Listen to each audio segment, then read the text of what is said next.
Hi and welcome. I'm Jen of Grainline Studio. I'm the owner, founder, and also a pattern maker. And today's video is a continuation of the video we made last week. That was about why your boxy tops might be pulling back and choking you a bit. So if you missed that video, this one's not going to make a ton of sense. So I recommend watching that one first. I'll put a link down in the description. And after you've done that, pop over to watch this video.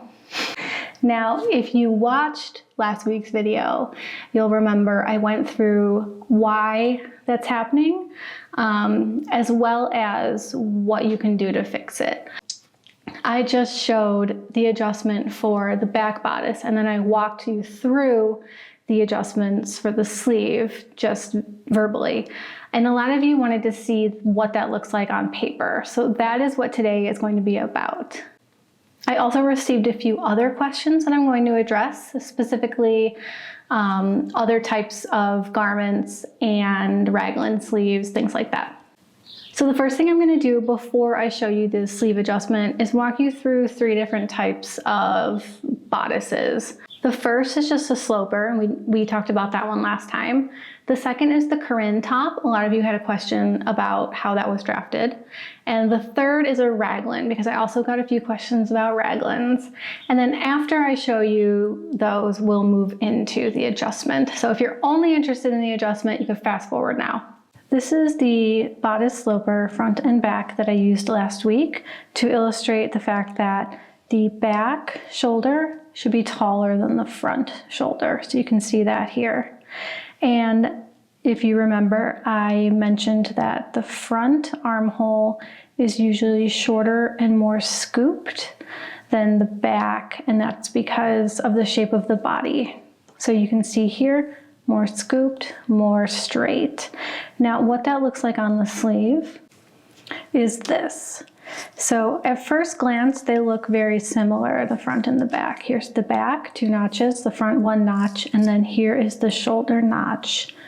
Now folding the sleeve in half, aligning the underarms, you'll notice that while they looked the same or very similar laid out flat, when you put the front on top of the back, you can see that the front is more scooped out and the back is a bit straighter and a little taller.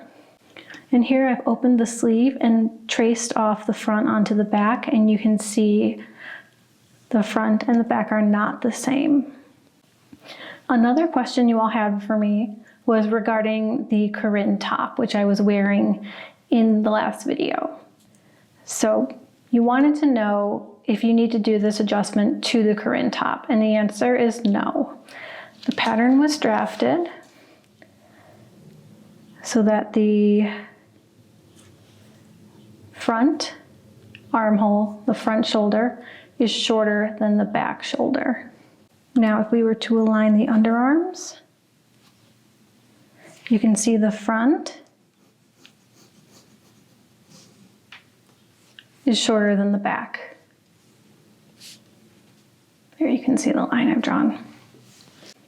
So the Corin has a drop shoulder, but it's still a bit shaped, but you can see that the front is still shorter and more curved, and the back is longer and more straight. And again, 1 notch for the front, 2 notches for the back. Now on our little tiny Corin sleeve, here we have the front, 1 notch. This is the shoulder seam, and I've drawn a line down from the shoulder seam. And then here are 2 notches for the back.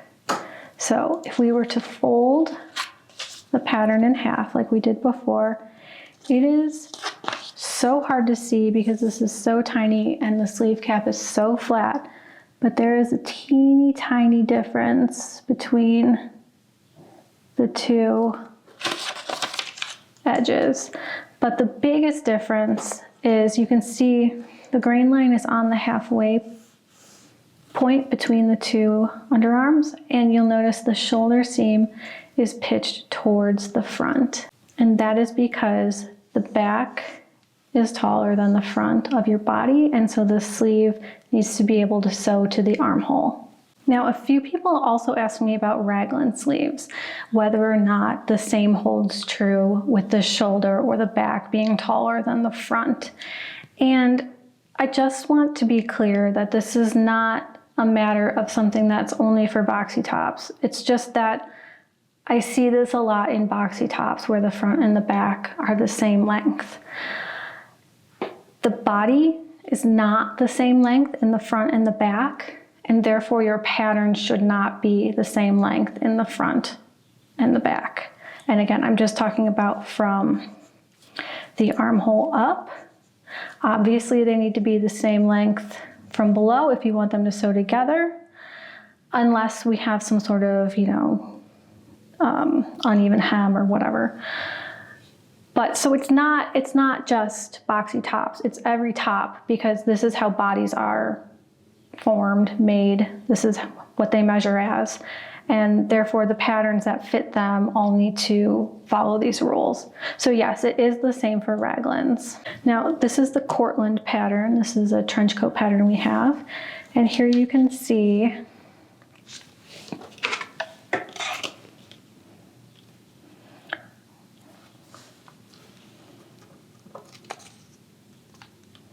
let me just get these even.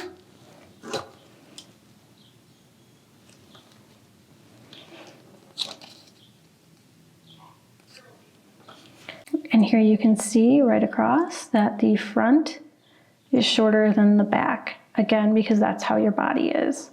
Now, of course, there are exceptions to every rule and everybody's body is different, but this is pretty standard for most bodies that I've measured and been involved with. So here you can see the front is a bit more curved and scooped out, the same as our other patterns. And the back is a bit straighter and it's longer. Now this is the sleeve that goes with those two pattern pieces.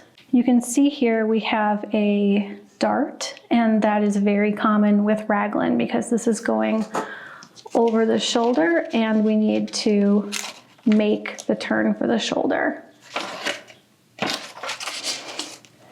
Unless it's a knit, you can there's things you can do. We're not gonna get into that right now. But this is very common for wovens. And you'll notice, again, as is true for all of our other patterns, the front sleeve is more scooped and shorter, and the back is taller and straighter. I feel like a broken record right now. But yes, it holds true for raglans and pretty much anything else I can think of. So now if any of you are knitters and you've ever knit a pattern that was in the round and there was no shaping at the back neck, short rows, or sort of a built-up neckline type situation, and it sort of sits uncomfortably or feels like it's choking you, this is the same thing. So when you're knitting in the round, a lot of designers will add short rows or back shaping to build up the back neck so that it sits higher than the front. And if it's not there, you have the same thing as the boxy top situation where it's pulling backwards because the front and the back are the same.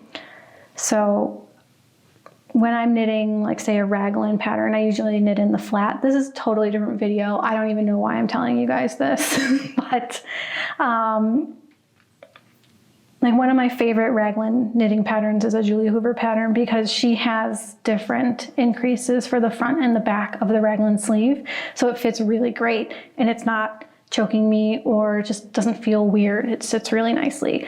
So just like how this holds true across types of garments, it also holds true for knitting and crochet or whatever, because it's not about the pattern piece, it's about your body.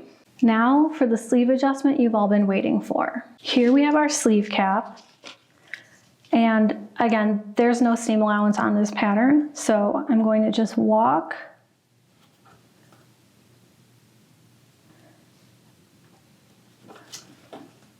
my front armhole, and that gets me to here. And then if I walk my back armhole you see they cross each other. So this is the front and this is the back. So that is why we need to make the adjustment through the sleeve so that it will sew to the back that you made. And as I showed in all the other examples before this, the back is longer. So it's very easy. I'm just gonna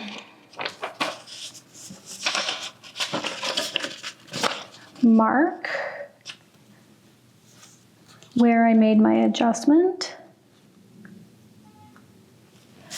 And you can add it through sort of anywhere, but I like to match it, especially if there's a curve in your armhole, and it just aligns better that way. So just to be clear, this is the back and this is the front. Actually, it's just that these crossed. So I'm just going to draw a line down from that point, parallel to the grain line in the center of the sleeve. Now we get to slice. I am not sitting tall enough to do that, so it's not awkward. Here we have some scrap paper. So what I'm gonna do is tape down the one side of the sleeve. Then we're gonna measure how much we spread our pattern, and that was 1/4 inch.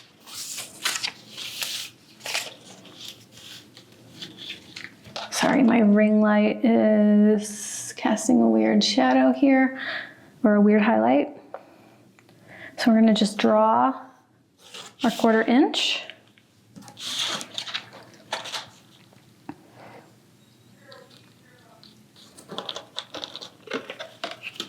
And then the other thing I'm gonna do is draw a line starting at the underarm, perpendicular to the lines we've drawn. And that is just to help align this pattern piece. So the underarm will sit even with that line.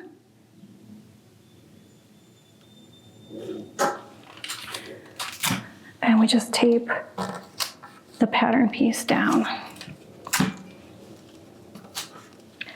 Now the final step is you're gonna just have to blend the top and the bottom. And that is it. All right, so here's our sleeve cut out. And now if we were to walk the pattern along the armholes and the arm side here,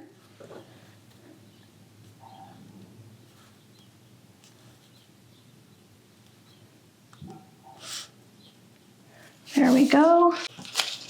And then same thing for the front.